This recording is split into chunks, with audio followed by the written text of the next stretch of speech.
Welcome to Confessions Beyond the Food. I'm your host, Nancy Ridlen. Let's dig in and get inspired. Hey guys, welcome back to Confessions Beyond the Food. My name is Nancy and I'm with W3 Sales. I have today in the studio a good friend of mine. We have known each other over 20 years. Yes, ma'am. Yep. 20 years. 20 years. So this is Jeff Griffiths. Yes, the legend, president of eSource Miller. Yeah, the legend. Thanks. Hey, thank you for having me. It's awesome to be here. It's fun to be on Confessions Beyond the Food too.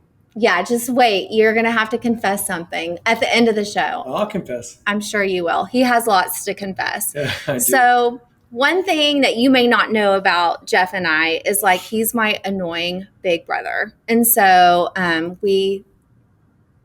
A big brother. Yeah, a big brother. He's not annoying all the time, but sometimes. And he is older. I've been lately. Yeah, he's way older. So just so you guys know. But we met when I first started the industry in 2002, 2003. Yeah. And I was in distribution and you were the federal. I think it was federal and beverage air are the two things we ever talked about. But federal for sure. Mm-hmm. I think you were selling display cases. And my expertise probably made that thing go amazing for you. Yeah. It's really exciting. Fun fact, I don't know if you remember this, but Chef Doug Brown was opening up his Beyond the Box catering. I remember. And remember the federal, like the first day, like we had to get, something was tripping or something, just kind of first day problem sometimes. And I like showed up with my hair dryer. Oh, I do, which is interesting because he's a bald guy, right? Yes. Yeah. Two bald guys, you and a hairdryer. Yeah. So it's convicting. It is very convicting. So but it worked out great. I think you fixed the problem. I don't think I did. All right. But I mean, I think it fixed itself. So, but because it's great equipment. So anyways, but yeah, so you've been in the industry. You've always been on the factory side, right? No, I was actually a dealer for a while. I was hired into the industry in 1993, and I worked at ISI Commercial Refrigeration. So we leased ice machines, and we're a beverage air and Scotsman ice machine distributor. So awesome experience for me. I worked there 93 to 98 before I moved over to the rep side. I worked for John Dunn at the Dunn Group at the time. I had met John Dunn in 93 trying to sell him a copier machine. He didn't buy it from me, which was most people I talked to about copier machines. I sold 11. My parents bought one. But John had introduced me to ISI, and kind of in a cool full circle moment, Bob Gilbert, my first boss, works at eSource Miller now, and we represent beverage air, and we're the Scotsman distributor. So over the last year, all three of those things kind of have come back together, and it's been a phenomenal thing for me. It just feels like family, kind of a reunion every day. Yeah, it is. This industry is very full circle, Oh, for sure. And the friendships you make are forever. And I know that I've had that with you, Jeff, over the years, and just coming to you and just in different seasons of my life. And whether it be, a situation with a customer or owning my own rep group. But you've owned your rep group for how long? So started at Miller & Associates in February of 2005, and we bought it November of 2006. So since then, one iteration of it, we purchased eSource in January of 21 to create eSource Miller. We're super creative with names, and it's been great. I think I've told the story before. It was going to be Miller eSource, but somebody way into the process of making logos said, that almost spells mess. So it's like, ESM it is. But so since November of 2006 really is when we've started Miller & Associates. Yeah. So I don't know if you are listening outside the industry, these brands are huge, huge. And so Jeff is one of the most humble people I've ever met. And he's just a great leader. But you would never know, because you are one of those guys that I'll call you. I think I called you a couple weeks ago, and you're like, something went down for a big customer of yours, and you were in your truck heading down to help them out with a replacement. I mean, that's just the kind of guy and leader you are, and I've always admired that part of you. It's nice of you to say that. And with a replacement were the key words, I think, because if it was me going there to fix it, it would have never. Really? I don't even own a hairdryer, for instance. How could I fix a piece of equipment? Okay. No, but I'm not super technical, right? So when it comes to fixing a piece of equipment, my method would be similar to a computer. Turn it off, turn it back on. If that doesn't work, unplug it, wait 18 seconds, plug it in, turn it back on. But no, we just have the industry, to your point, is phenomenal. It's service-oriented people. It's just a group of kind of play hard, have fun, work hard people.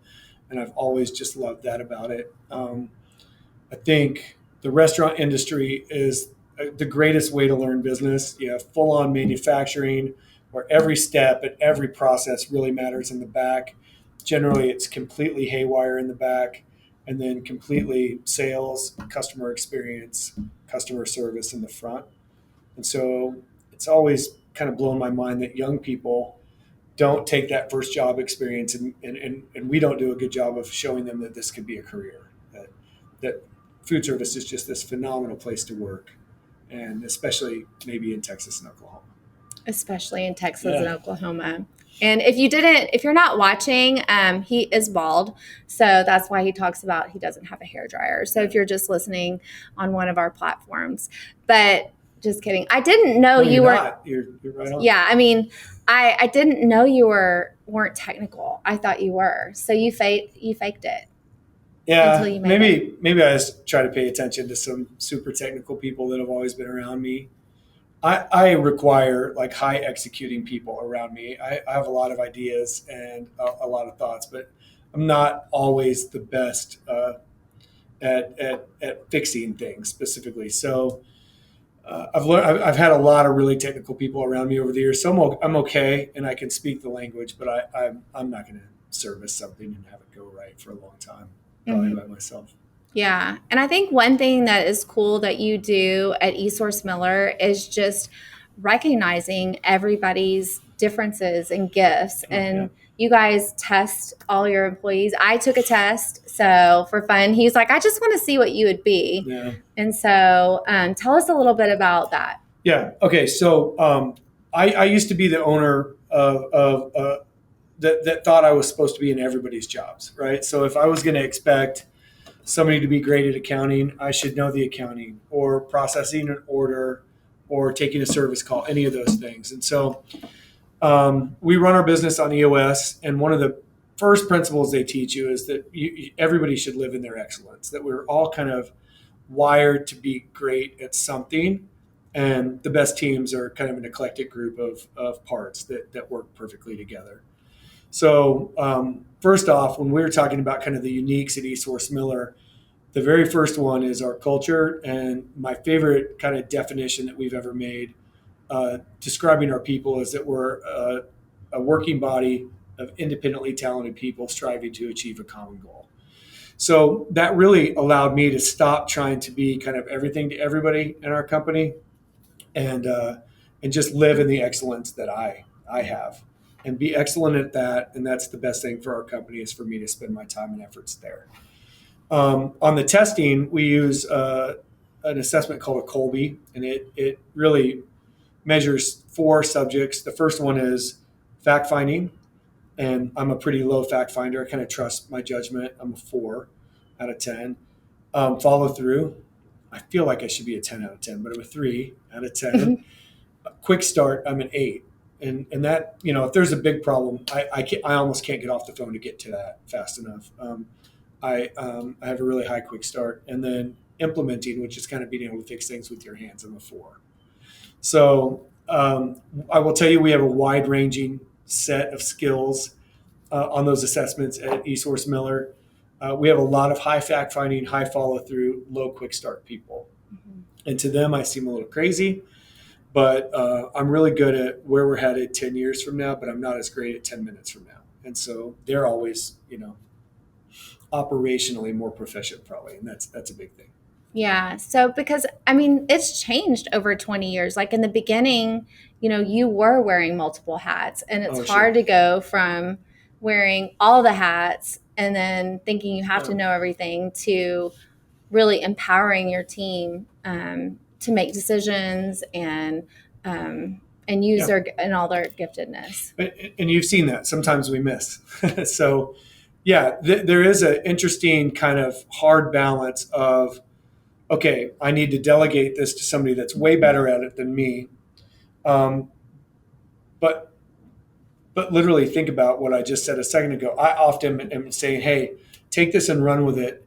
And I might be talking to a person who is a 9 fact finding, 8 follow through, and I'm giving a 4 level set of facts and a 3 follow through type. So sometimes we miss on things, and those assessments are really intended to help us see each other's differences and for them to know, hey, I just need to give them a couple things and get them moving in a direction, and for me to know sometimes I need to pause, go deeper, make sure that the vision is really perfectly clear so that they can follow through to the level that they want.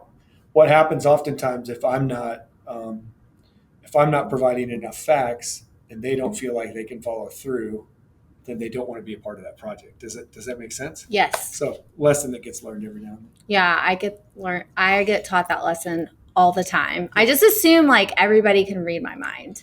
Sure. Yeah. It's really frustrating when people don't have ESP. How do they not know? I don't know. So another thing that you've done really well, like you mentioned it a little bit, but is your culture. And so can you tell us a little bit about your culture? Yeah. So we have very clearly defined purpose statement. It's 3 words: connect, care, change. I will even say that we are constantly kind of reevaluating this stuff. We do it 4 times a year, 3 times at quarterly meetings and once at a 2-day annual planning meeting. And I've been really lost in thought over the last few weeks. Should we change that to care, connect, change?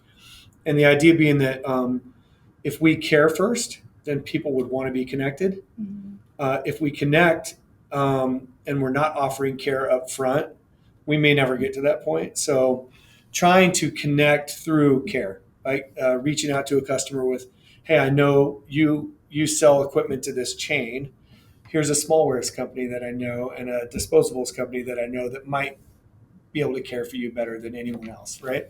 So if we're offering connections of other people through our care, that might be the best way to earn trust, get closer to customers, and then be able to change their lives for the better. So we start everything right now with connect, care, change, but because we're evaluating that all the time, I could see us making that change because it'll kind of more detail functionally how we want to be when engaging a new customer. And then we have core values that we make every decision in our business through. So we filter every decision through the core value of always put people above things and always put tomorrow before today.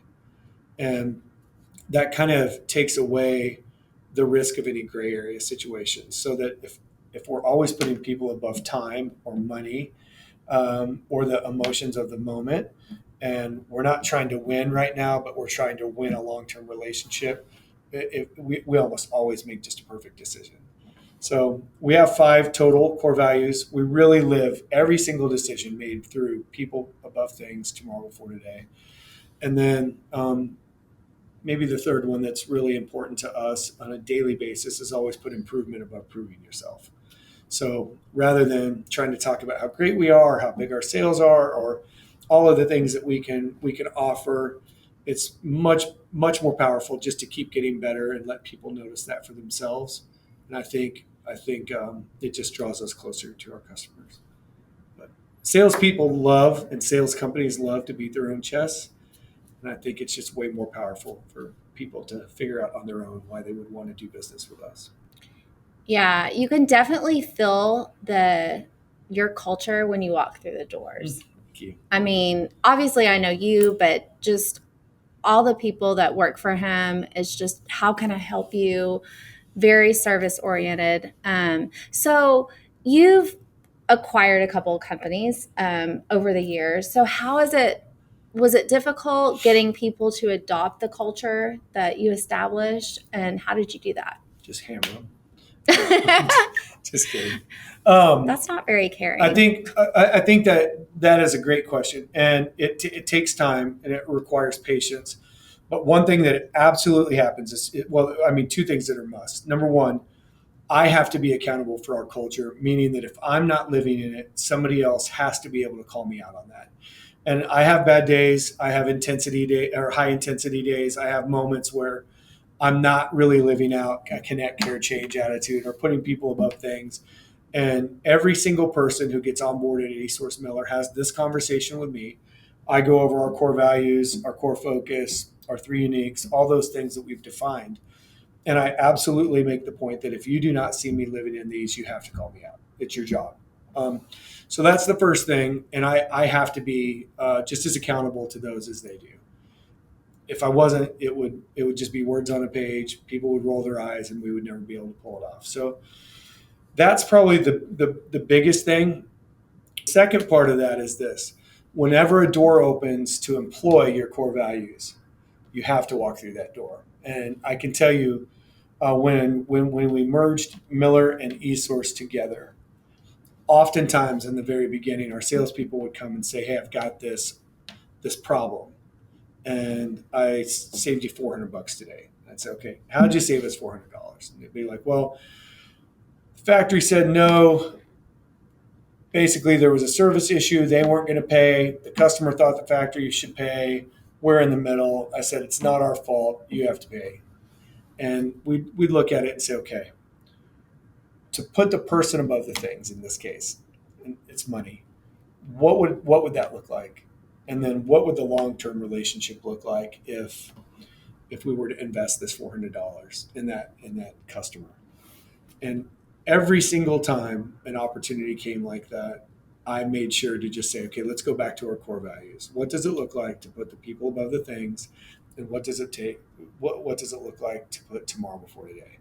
And the net result is that in 10 years, we want this person to think, I should buy everything from them. They take care of me. They're in the trench with me. They never leave me, all those kinds of things. So to invest the money today would be a huge win for us long term. And we should do that. Mm-hmm. So you guys spent a lot of time, developing these systems, correct? And also the EOS, which, so how long did that take? And if somebody is, a new business owner and stuff like that, and it could be inside the food service industry or outside, what should they do? What's your recommendation? So EOS is a system. There's a book called Traction. It was written by Gino Wickman, and it brings a lot of principles that we probably already know in business together into one kind of system. A lot of companies that are seeking EOS, seeking a new way to run their business, are there because they're hitting a ceiling. They just kind of can't break through that next level of growth. Their people feel tapped. They feel overly extended. They're kind of banging their head against that ceiling, busy all the time, but kind of can't get through and hit a full speed stride. So we were like that at Miller & Associates in 2017. I started asking people around that I knew, kind of, how do you do it? I made a few trips to see how people operated. And we had a customer and I had a friend that owned a rep group like ours in another area, both that ran on EOS. And both kind of said, here's the thing that changed in our lives. It took all of the aerobics of coming into the office and having people waiting on you and, hey, I need you here. Hey, can you go there? Can you go there? And it just brought structure to every bit of that. And I'm a naturally unstructured kind of by feel manager. And that was really difficult on our people because they didn't know exactly where we were going to head. I might have an idea I was sold on today and tomorrow realize, no, that's not going to work because of this. 3 days later, they might come and say, hey, here's the work I did on that idea. And I'd be like, oh, man, we didn't have a structure for me to say, hey, actually, I decided that was a bad idea. And I'm so sorry I made you work on this for half your week. So EOS really brought structure. It brings a meeting pulse. It brings your values, or helps you define your values and what you stand for. But all of that increases communication. It gives you a North Star, kind of where you're headed in 10 years, what your 3-year plan should be, and what your 1-year plan should be. So you're always kind of working on a next set of goals that leads to a third of where you're headed. So the 1-year plan should get you a third of the way to your 3-year picture, which should get you a third roughly of the way to your 10-year target. So all of that kind of makes it easy for people to see, all right, if we achieve that goal, we're going to have this many people. I'm here now. There's opportunity for me to grow. I love the energy of this. I know that I have a voice. I know that I have an impact on where we head, and I know that I'm valued. And so it really has made for incredible momentum for our companies. So I'm curious, like, how you've got a lot of responsibilities, and I'm just curious, like, how do you keep going every day? Like, what's your inspiration? What's your inspo? My inspo? Mm-hmm. What does your inspo board look like? Yeah, I have one of those. It's interesting. I think I had somebody ask me recently, can you just share some business wisdom with us, a couple of younger guys? And it might have been a facetious question, but I answered it anyway. But the problem is I went right back to our core values. And I think that's just how I live my life is I just love people. And that's something a lot of people would say, and it sounds a little cheesy maybe, but I am really inspired by that. I think in any industry, the product is really just the key to opening the door. And if you open enough doors, you're going to meet some of the most fascinating, interesting, loving, caring people. And it's, and my way of looking at that is like, this is where God has placed me. I'm so thankful for that. I just am around, like I said earlier, some of the most fun-loving, hardworking, caring, service-oriented people in the whole world. And that just totally drives me. So I've never in this industry hated Sunday afternoons because I was dreading Monday morning. I've never had any of that. This industry always provides you a reason to look forward to the next day and the next opportunity. So I just love the people.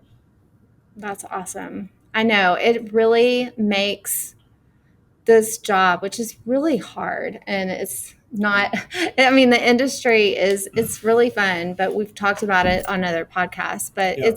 It's a grind. And so you can have, 10 lows before you get one high, yeah. But if you have the people and you surround yourself with good people that have the same vision as you, yeah. It's so inspiring, and people that are different than you, and you're able to be like, hey, my way is not always the right way. And yeah. That's the hardest for me. That's always the hardest, is like, okay, I need to step back and understand, the way other people would get to it. Maybe it's sure. Not the way I would go, but it may be more interesting, and we'd find more things out yeah. of it. I'll tell you one thing I think about the rep business that's tough is that everybody's a customer, right? So mm-hmm. Our customers are buying the products that we represent, and the factories we represent are buying our product. And our product is all people, right? It's effort, it's communication, it is community, it's relationships, it's strategy, planning, vision, execution, all of those things. And so as people, we all have bad days, and we all have good days, and we all have family issues and friends issues, and then we have times in our life when everything's amazing, and yet at the same time we're being counted on to basically carry the flag of our factories, right? And so that's been one that we've really had to craft and work hard on at eSource Miller. We have a factory relationship guide, and it's interesting. I tell every customer this, but it says, always remember you're hired to represent the factory. And that's a hard thing to say to a customer who sees you as their only conduit to that factory. And our job is to make sure that those two parties are always in this people above things, tomorrow before today relationship where the factory is always valuing the customer and wanting that long-term partnership.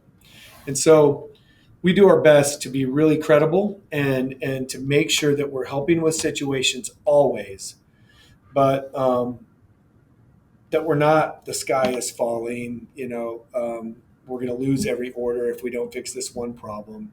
If it comes to that, then again, we're going to circle right around to those same two core values, people above things. Well, we probably need to invest the money. And tomorrow before today, we need to be so tight with that customer and that factory that long term from now, the three of us are having dinners and enjoying looking back on all of our successes together. So that document starts with always remember you're hired to represent the factory. We are the product that they're relying on to train this entire market on their products. Our product is the vision that they can achieve here, and it's the hands and feet on the street and all of those things. And then it talks about praising factories publicly, working on problems privately, how to handle communication when we've got to cover a really difficult situation, and all those things. And really the entire method is to try to bring customers and factories into this. We're all in the trench together. We all are working towards a future together. And let's not let this one moment in time be the thing that leaves a bad taste in either party's mouth. And the accountability of that, having it all spelled out. Like I'm sitting here really jelly right now because it would be awesome to have. You should put it on your inspo board. Yes, I need to put that on my inspo board now. Whatever that is. I know. So, but yeah, that's, I think it's really good accountability. I know that, just me being a much younger business owner and just kidding, but no, you're not. But being a newer to this, like just just watching your company and you giving me advice on how to handle certain situations and the core values and your operating systems and has just been very insightful to me. It's really shocking to me that like when we say to our factories, you're our number one, mm-hmm.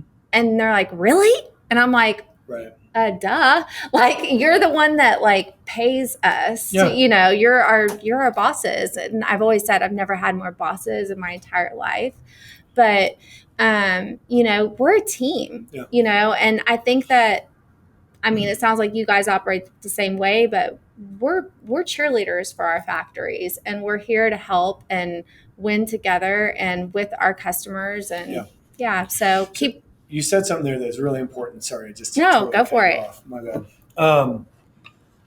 You said I've never had more bosses in my life, and I think that's one thing that it makes the job difficult. Is just that at every factory there's probably a national accounts person. There's a regional sales manager or sales VP or director. There's a national VP of sales or a senior VP of sales. And so at every factory, you're going to have 3 or 4 people that you report to. And their success is reliant on our information. And so having readily available, comprehensive information is an absolute must. And that's one way that we can set ourselves apart. And if we have that, I heard this from a friend of mine a few years ago. He said, the more transparent we are, the better we look. And I was like, oh man, that's the point that I want to get to. It's just where I know that I'm going to drop some balls, but we're so good that we can be completely transparent about where we mess up, mm-hmm. or where we've missed, or who we haven't attacked yet that we should have years ago, right? So we do that. We stratify everything in our business, and we basically have core and opportunistic customers and core and opportunistic factories. And basically the idea is that we're dying to be at the core of our customers to the point where if they lost us, it would hurt as much as if we lost them. Mm-hmm. And I don't think most people think of the rep customer relationship that way. And then an opportunistic customer is one that should be a core customer that we've missed on. It's not about them. It's about the fact that we haven't taken the steps yet for them to think, man, I just want to do everything I can with them. I want to be family with them. So that's really how we attack the market is really assessing where we're not doing well. And those are opportunities for growth. And then where we are doing well, that's just like this incredible foundation. So we spend all of our time keeping the core customers core and then taking opportunistic customers and trying to move them to that. And we found the best way to measure that is not in sales dollars, because we represent multiple lines. We could do $2.5 million with one factory and then do $2.8 million overall. And we're missing with a huge customer that could really just be this game changer for us. So we look at our line list and we try to think, okay, if there are 12 or 14 products, somewhere in that range, into our line list, then we're probably at their core, that they're probably seeking at this point to do business with us because of their experience and their relationship. And then we look at all those opportunistic customers and think, okay, where are our growth targets? How can we achieve that? And what steps will it take to how do we get started? And it's been a real clarifying assessment for us. Well, I really appreciate you kind of opening up your brain, because I think it's just fascinating how you run your company and how successful eSource Miller has been over the years. And just to see you from, back in the day, 9-toed guy. I was going to say, well, I had 10 toes when you met me. I know. That's my confession. No, that is not your confession. It is, yeah. No. I just want to reveal one of the most, I don't even know how to say it. One of the most unique things about me. I'm an amputee. He has 9 toes. And I don't think one person that I've ever been around that you haven't said it to, I want to be open. I'm confessing. I know, but that is supposed to be a little bit more secretive. But now you've all heard it. That's your last confession. Okay, I'll go with one more. Okay. I love all the candy in this jar. Okay, so not everybody can see. So what's in that jar? I'm not really sure, but the pumpkins and candy corn are my 2 favorites. They're the old staples that I know.